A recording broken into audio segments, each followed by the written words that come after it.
Moving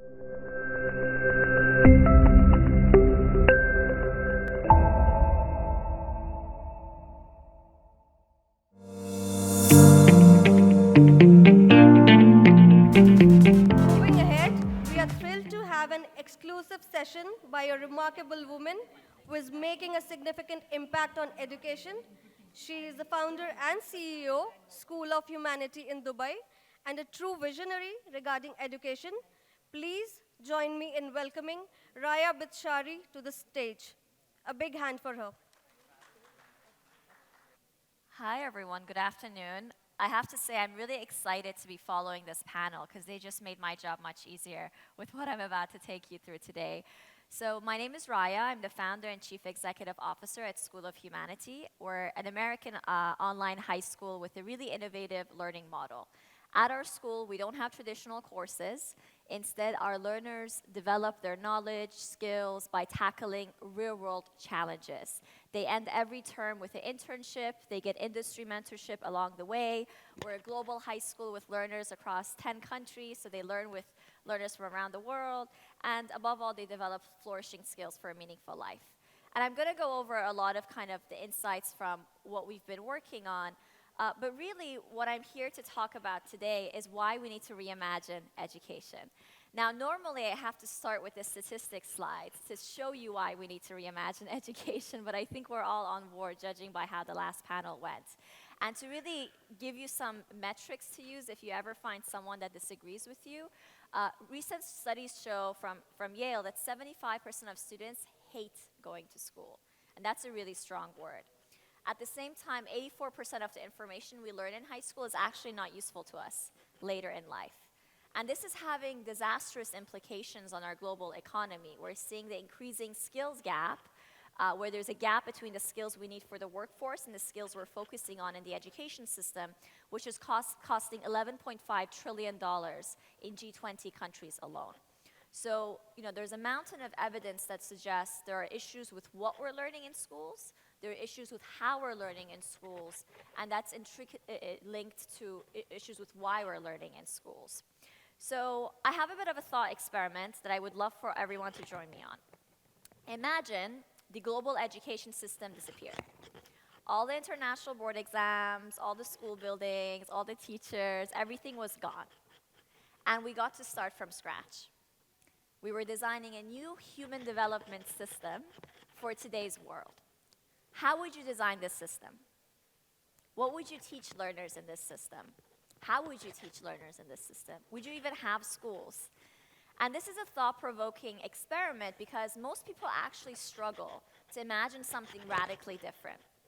Right? Most of the time when we innovate by analogy rather than from first principles. And this is what I'm asking you to do today is apply first principles thinking, which is removing all of the status quo and start from the ground up, which is what do we need to learn as human beings? How do we learn best as human beings? And actually design this alternative system from scratch. And these are the kinds of questions my team and I asked ourselves. So we're going to start with what we learn, and then we're going to go to how we learn and why we learn, and hopefully by the end of the talk, we will have a new education system for humanity. So let's start with reimagining what we learn in school. What is the curriculum in a school? And the reason I think it's really important to start from scratch is really from my experiences with educators and speaking to teams around the world. The problem with traditional schools curriculum is it's so crowded. It's so heavy. There's so much to teach a student. And for a student to be prepared for that exam at the end, they have to spend hours upon hours memorizing information for that exam. And it's really difficult to just add stuff to this curriculum. Educators just don't have enough time to cover everything. So sometimes it helps to start from scratch. But before we do that, and this connects to the point that was raised earlier in the panel, I think I'm going to need help with the team to reset my slides. It's not changing. Thank you. Which is around what the purpose of an education is to begin with. There we go. So before we get into the curriculum, and I think this was covered beautifully with the previous panel, I believe, and you can actually disagree on this, I think different people can have different goals for their education. But I believe that the goal of schooling should be to contribute to human progress. There's a saying that the world becomes what we teach. And what we teach is what contributes back to humanity. And there's no denying that it's also important to have an education system that prepares learners to live for a flourishing life, but also prepare for the emerging workforce, which means the jobs and industries of the future. And of course, many of us also believe that education is about future readiness. And future readiness for some learners might mean starting their own businesses, and for others might mean going into traditional universities. So generally, I think we all have these broad goals of our education system. So with these goals in mind, what kind of a curriculum contributes to these goals? And genuinely ask yourself, is it the International Board Exams curricula that we have today? So at School of Humanity, what we did is we created our own curriculum. We decided we were not going to adopt the traditional exam-based curriculum. We created something called the human literacies. The literacy is a word that comes from the OECD. A literacy consists of knowledge, skills, and dispositions, or mindsets, as we like to call them. So if you're financially literate, you have the knowledge, that's still important. You also have financial literacy skills, and you might have certain mindsets that contribute to being financially literate. We looked at tons and tons of research from World Economic Forum, from OECD, on what are the most in-demand skills for the future, for whatever reason. And this is where we landed. So this is our core curriculum at School of Humanity. It's actually a completely interdisciplinary core curriculum. These things are not taught in isolation, they're taught in connection with each other. And these are actually our credit areas. And yes, we have credits in areas like data analysis and scientific thinking and biology. Those things are important. But we also have credit areas in fulfillment and happiness, in existential inquiry, in creativity and imagination, in human behavior and human rights, in social constructs. Those are areas that are not extracurricular, they're not supplementary, they're in our core curriculum as knowledge, skills, and dispositions that we think all learners need to have in order to contribute to human progress and live a life of flourishing. And so this is an example of the curriculum we created, and as I'm going to talk about, we are a mastery-based school, which means under each of these credit areas, we have learning outcomes and standards that we help our learners work towards. So there's a lot of rigor powering this summary that you're seeing here. So we have our curriculum. We're focusing on the knowledge, skills, and dispositions that contribute to an exciting future for humanity. But what about the framework and paradigm about how we learn in schools? Because that's also important. Right? I think we all agree that future-focused pedagogy puts learner in the center. It's driven by curiosity, right? We all know most of us learn best when we can see the relevance of what we're learning. We can see the applications on the real world. And above all, that path of personalization is crucial. We all learn things at different paces. I can share a personal example here. I failed math in high school, but recently I started getting passionate about statistics. And we're all on our own journeys when it comes to different skills and different dispositions. So at School of Humanity, we adopted challenge-based learning as our core pedagogy. And challenge-based learning is essentially a really useful framework. It was propelled by Apple that provides a framework for learners and educators to learn by engaging, investigating, and acting on real-world challenges. So every term, we run challenges instead of courses. And so examples of the challenges we had this year with our students include future of internet, media, and democracy, maintaining global peace, which is next term, our common humanity, activism through film, music, and art, just to name a few. And over the course of a term, we start off with it being educator-led to guide the learner, and then increasingly it becomes open-ended and learner-led. So in the engage phase is where we tackle the challenge through the lens of different subjects and disciplines. At the investigate phase, learners start to pick out the problems they're most passionate about. Then they act on those problems. We always end the term with an internship with real-world organizations, a micro-internship. And this accumulates into a showcase, where the learners present their projects, their solutions to the world, and showcase their learning from the term. As you can see, inherently, this model of learning is interdisciplinary. Now, I'm a huge proponent of interdisciplinary learning because if you think about it, the world is actually interdisciplinary. Subjects exist in our mind as part of a collective imagination, and it's useful. It's useful to organize knowledge in that way. But when it comes to any global challenge, whether it's the refugee crisis or climate change, no single discipline can help us understand and tackle that challenge, but a collection of disciplines can. And really, in order to create a generation of problem solvers, we need to propose more interdisciplinary learning towards these global challenges. Just to show you an example of this, in a few weeks we're going to run the Designing Space Habitat Challenge with our learners. And this is just an example of how these different disciplines are covered. So they're going to be learning about chemistry by actually looking at the chemistry on different planets. They're going to be learning earth sciences by looking at what makes Earth so special, our perfect home that's so suitable for life. They'll be learning medicine physiology by looking at human physiology in space and actually how we can help astronauts with their mental and physical health. They'll be learning physics through space travel and what it takes to propel a rocket into space and the different physics, Newtonian laws that contribute to that. So you still learn the subject. It's not like those things aren't covered.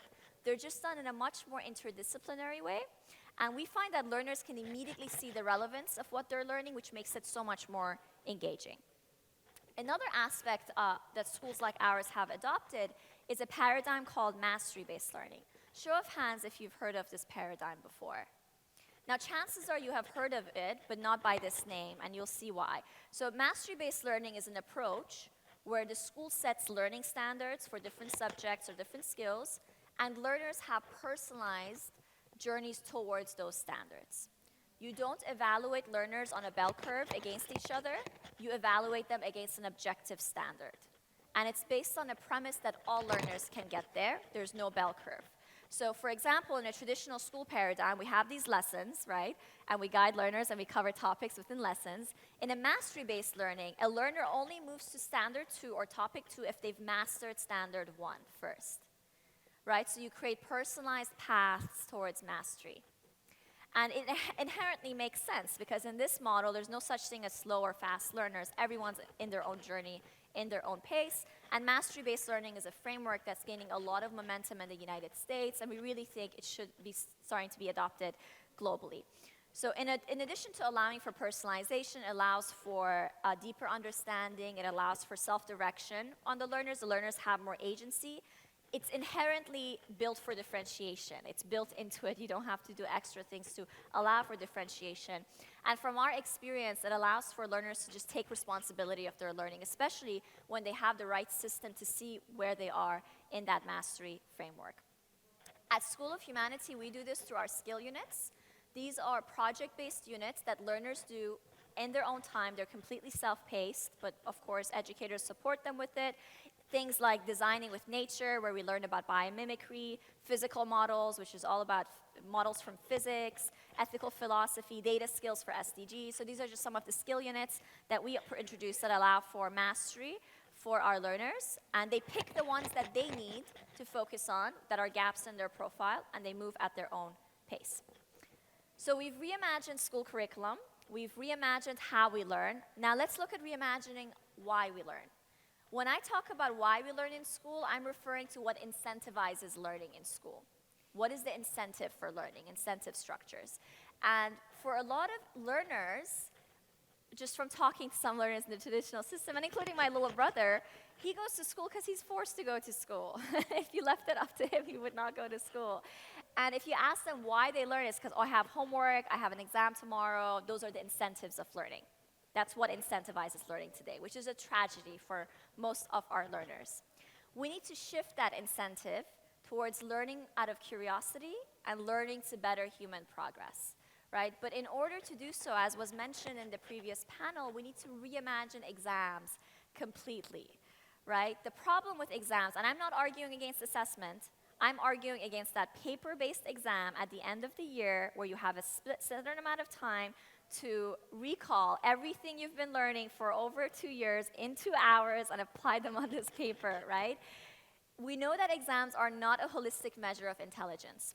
If many educators have heard of Howard Gardner's multiple theories of intelligences, right? There's different ways of being smart. You can be kinesthetically smart, you can be linguistically smart, you can be emotionally intelligent.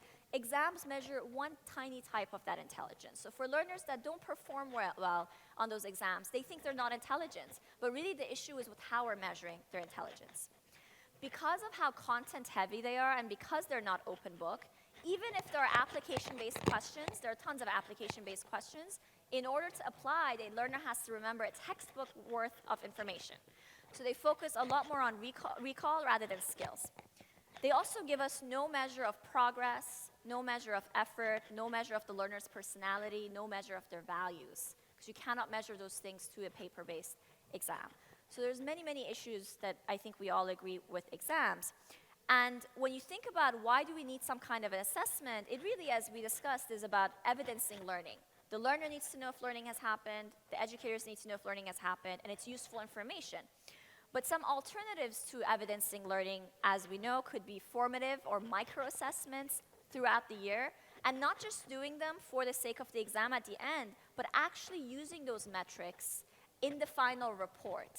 So in a mastery transcript, you see the progress over time, not just a single snapshot. A lot of schools like ours are also adopting project-based evaluation. So you have projects where learners apply their knowledge, their skills that are evaluated against rubrics.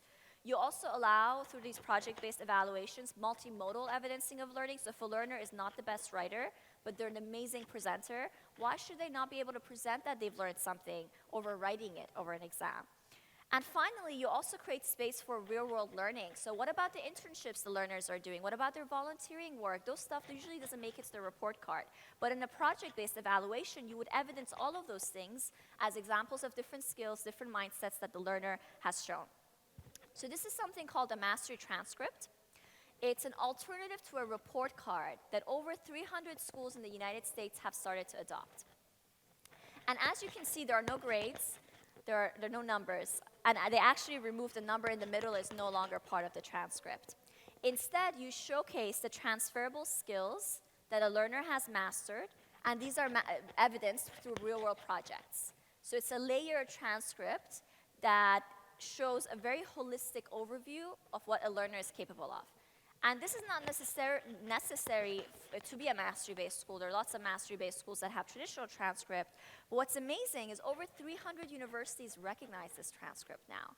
So it's an exciting step towards moving away from traditional report cards.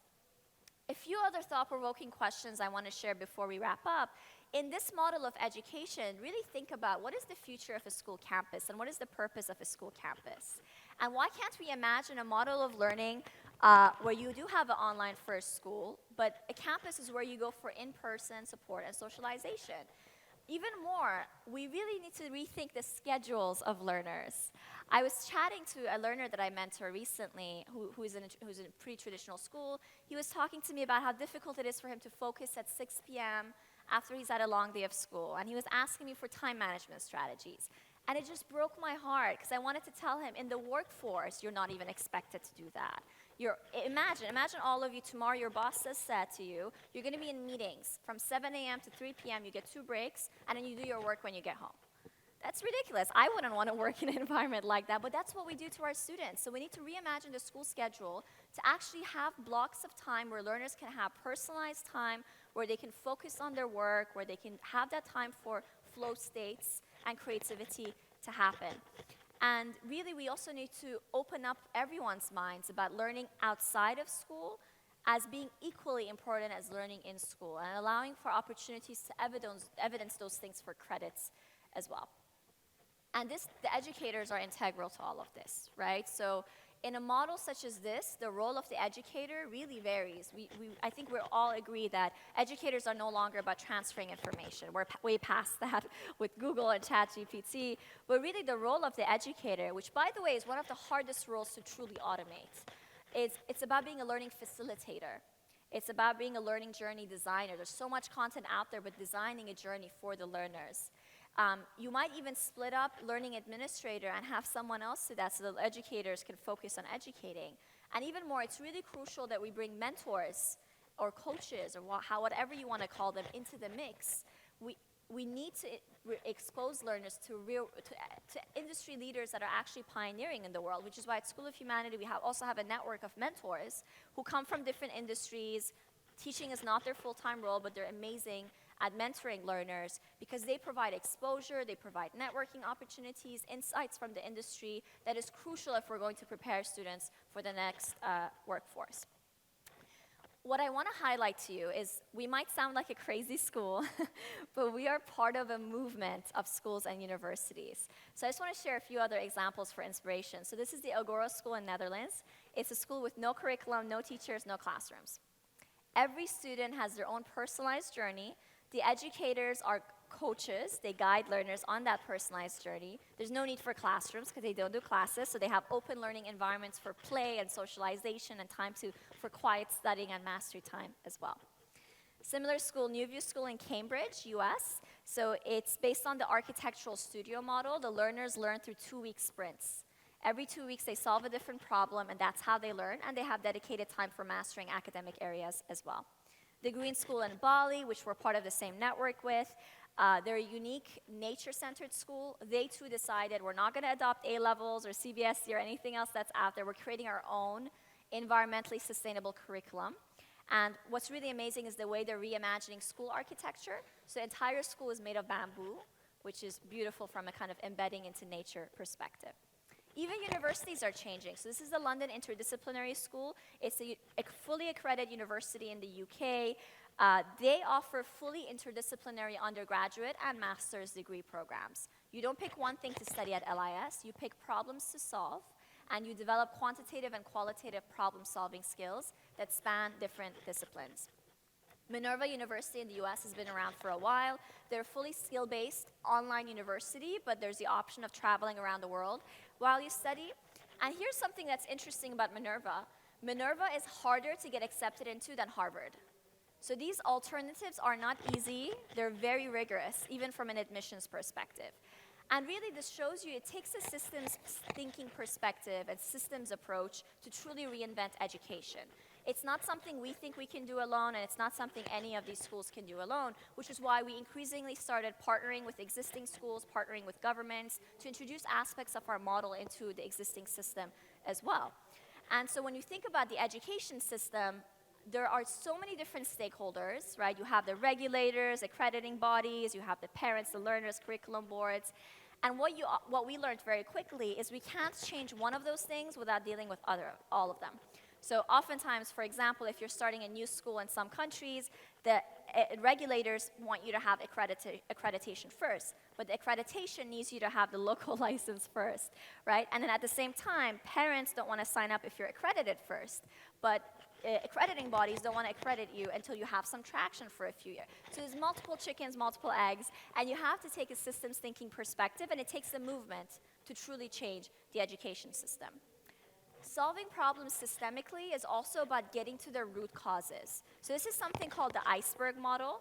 It's a framework that we teach our students that I wanted to share with you. So earlier I shared some stats about what's wrong with the education system. Now these stats are actually at the top of what we're seeing. They're at the surface. They're the events that we're seeing. Underneath we have patterns. For example, one of the patterns contributing to these issues is that most schools are still bound by subjects, exams, report cards, and other industrial errors. If we go deeper, what are the structures and systems in our world that contribute to it? Many countries have Ministry of Education requirements that make it very difficult to change the curriculum. You have local laws around schooling, like how many hours a student needs to be in school, that makes it difficult to be flexible. University admissions, some universities have very traditional requirements, hard to change. If we go even deeper, we have mental models. And these are the root causes of all these problems. It includes parents' expectations, lack of trust.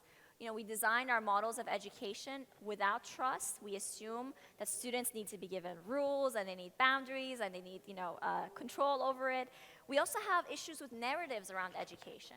This goes back to the thought experiment in the beginning. We all have in our imagination an expectation of what school is, and it's really hard to change that. It's really hard to also change, in some countries, values around structure and discipline and rigor, and moving away from that sometimes can scare people. So really, this is what we need to often change, and this is one of the reasons my team and I are actively speaking at conferences to open people's minds about what schooling can be. This is one of my favorite quotes that I would love to end with. It's from the futurist Buckminster Fuller. He says, "You never change things by fighting the existing reality. To change something, build a new model that makes the existing model obsolete." And I want to share an example, because earlier, there was a really important point that was raised, is what can schools do when they're trapped in this system? And I completely feel that. And so we started partnering with a few schools who started doing, 2 hours a week, carve out in the timetable, we're going to do challenge-based learning. Or they started adopting a 4-day work week, and the 5th day is only time for mastery and flow. And so there are ways, I'm just putting it out there, there are ways to start introducing alternatives. And it's a great way to get parents familiar with how it feels to learn in this way, and they can see the impact, and that's a great way for traditional schools to start change. I write about these things, so this is a QR code that goes to my monthly blog. As I get to talk to our students, our parents, schools around the world, I'm actively sharing insights. If you'd like to keep in touch, please subscribe. But otherwise, thank you so much for giving me a platform to share our lessons today, and please don't hesitate to come talk to me if I can be helpful to your school. Thank you.